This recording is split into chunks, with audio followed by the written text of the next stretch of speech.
Sa namang makasaysayang ceremonial turnover ang naganap kamakailan lang sa National Library of the Philippines kung saan dito ay personal na ibinigay ang kopya ng 1902 edition ng 1875 Carta General del Archipelago Filipino. Ano nga ba ito? Let's all watch this. Sa bawat pahina ng kasaysayan, nakatago ang kwento ng ating bansa.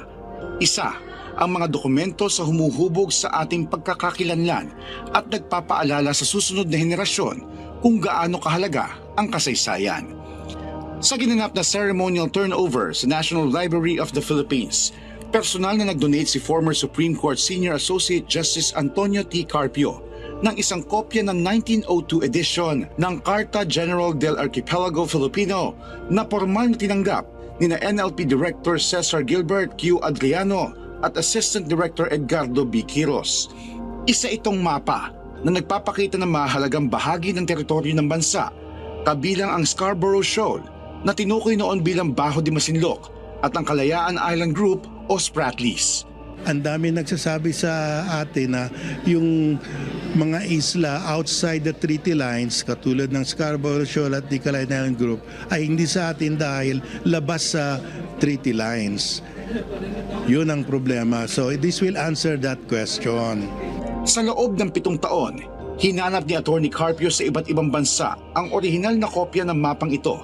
Sa isang exhibit sa Cebu, nakilala niya ang isang map collector na may hawak ng hinahanap niyang kopya. Well, because this is the National Library, is a repository of books, of documents. A map is a document. At saka, the students come here, dapat makita nila.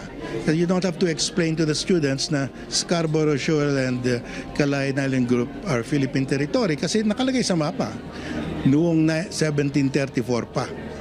Sa pagkakaroon ng ganitong makasaysayang dokumento sa National Library, nagiging accessible ito sa publiko, lalo na sa mga estudyante at kabataan. Dito nila maaaring makita, pag-aralan, at maunawaan ang mga ebidensya ng ating kasaysayan. Mahalaga po yung mga event po na ganito dahil binibigyan po tayo ng perspektibo na hindi po natin madalas na nakikita po or natututunan nga po sa edukasyon. Kasi ngayon lang din nasa kolehiyo ako, ngayon ko lang din po nalaman na meron pala yung Treaty of Washington. So maganda po talaga na pag-isipan natin na or attendan natin mga event na ganito. Sa pagkakaloob ng mapang ito sa National Library, muling pinapaalala na ang kasaysayan at mga lumang dokumento ay mahalagang bahagi ng pag-unawa sa ating kultura at pambansang kaalaman na nagsisilbing gabay sa mas maliwanag at makabuluhang kinabukasan para sa bawat Pilipino.